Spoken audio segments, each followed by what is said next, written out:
I started when I was 4 years old. My dad was my hero growing up, and he was always at the studio. And I learned at a young age, if you want to see dad, you're going to go to the studio. I started early, and I fell in love with it at an early age. But what I learned at that age is something my dad taught me that has carried with me throughout my whole life. And that is, if you start something, you finish something.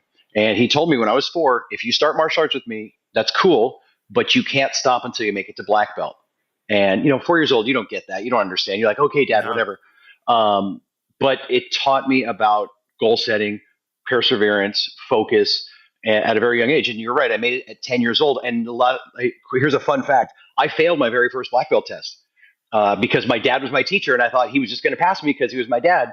And he did not. He failed me. So that taught me about going through adversity very well. Tried to test when I was 9, and I made it when I was 10 years old finally. And by then I was hooked on it, and I fell in love with the martial arts, and kind of been in it ever since.